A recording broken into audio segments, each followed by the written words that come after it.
Hi guys. So I'm just looking at People magazine, and there's this article about how Sean Diddy Combs was obsessed with Prince William and Harry, but that they did not accept his party invites.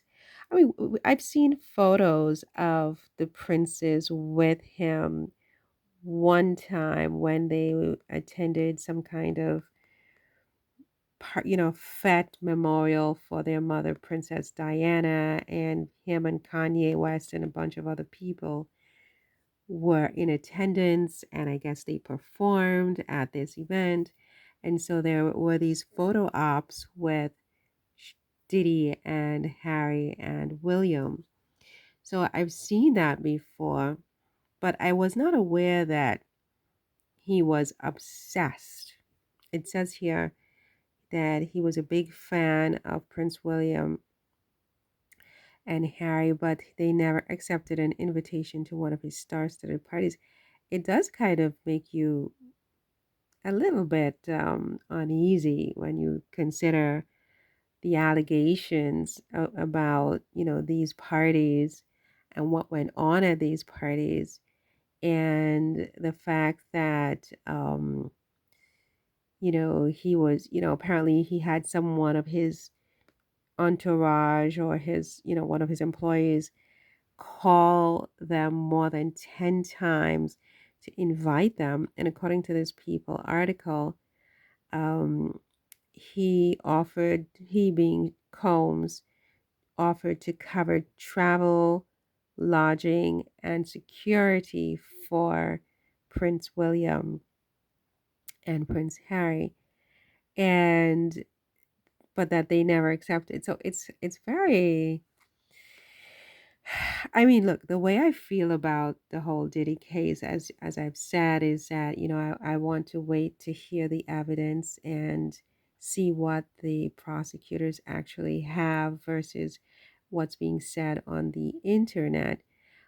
I have seen the video of him beating up his girlfriend, Cassie. I was horrified, appalled, shocked, disgusted, like everybody else.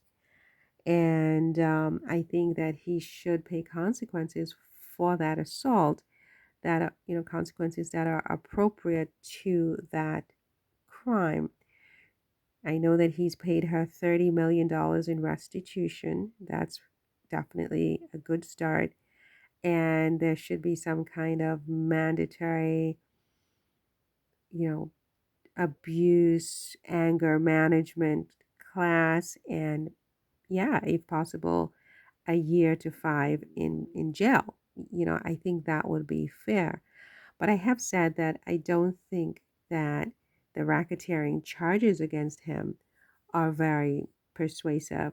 I don't think the indictment and the complaint are sufficient in that regard for racketeering. I mean, the fact that you had freak offs in your apartment and you beat up your girlfriend doesn't make you guilty of racketeering. This is a very specific federal crime, and a key component, a key element is that your crimes need to be done with the aim of making money, making a commercial profit from the crimes. And when you tell me that he was looking to make a profit from freak offs, I get just a little bit incredulous.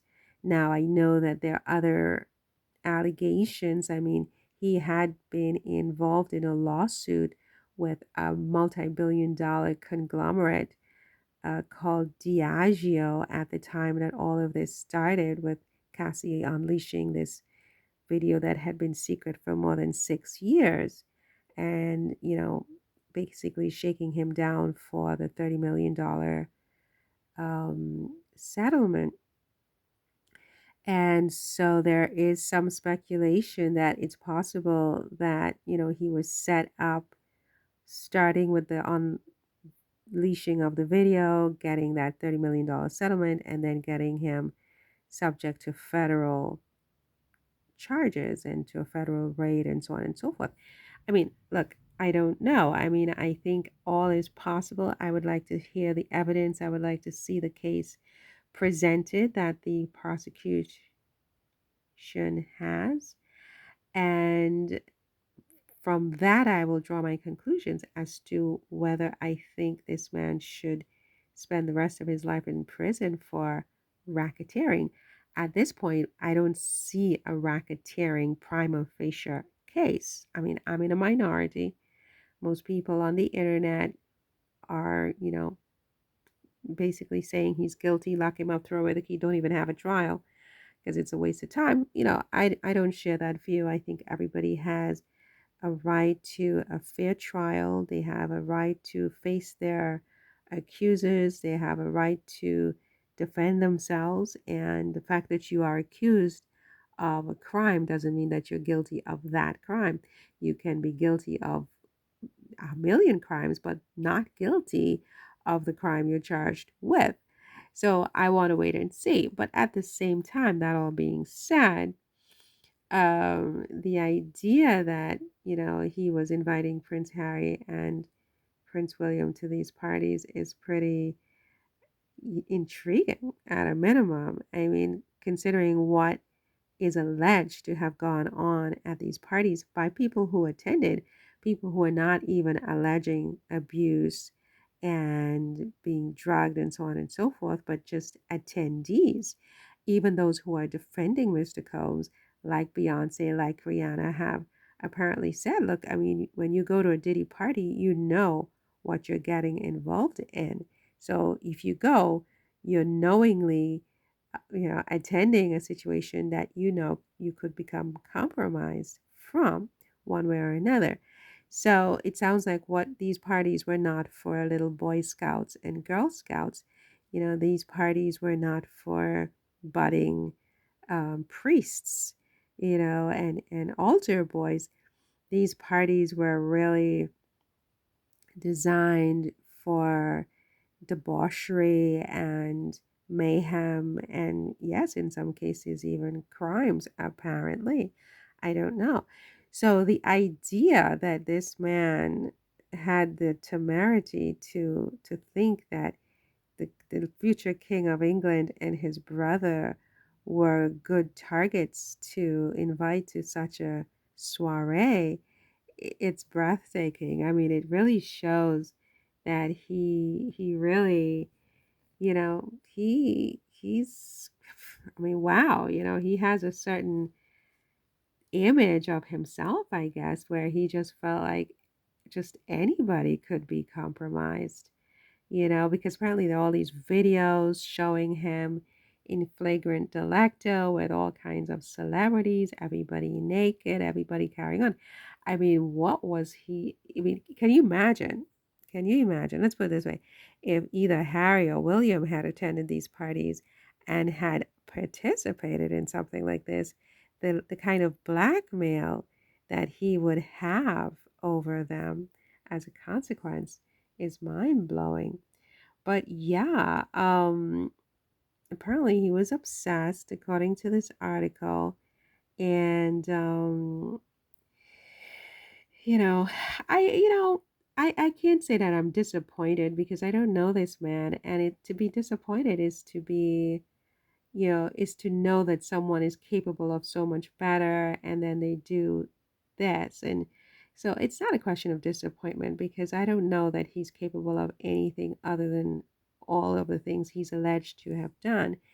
It's just that, wow, the thing is, what he has done reflects not just on him, but on so many other people. People who probably were just trying to make a living as an actor, as an entertainer. I mean, there's got to be at least one or two in the group, who wanted nothing to do with this, but yet, have had a photo op with this guy and are tainted as a consequence. But it's like, you get to this level of success, and this is your best, this is what you do with it. It just boggles the mind. It just really boggles my mind. I mean, it's not a question of being disappointed. It's really just like I'm just like, wow, that, and I'm shaking my head, I don't know what to say. I mean, how does somebody who has been given so much, who has such talent, who's reached such pinnacles of success, be so self-destructive and then leave all these footprints, videotapes of his acts? I mean, all allegations. I haven't seen any of the tapes. I don't really know what's on them. But still, I mean, to be in this situation, it means that you have really worked hard to put yourself into this situation. And I don't understand. How do you, with so much to lose, you have so much to lose. I mean, are you crazy or are you stupid or what? I mean, who does this to themselves when they have so much to lose, so much to live for, so much to defend, and you just self-destruct in this way, you know? Anyway, that's all for this one. See you in the next one. Take care. Bye.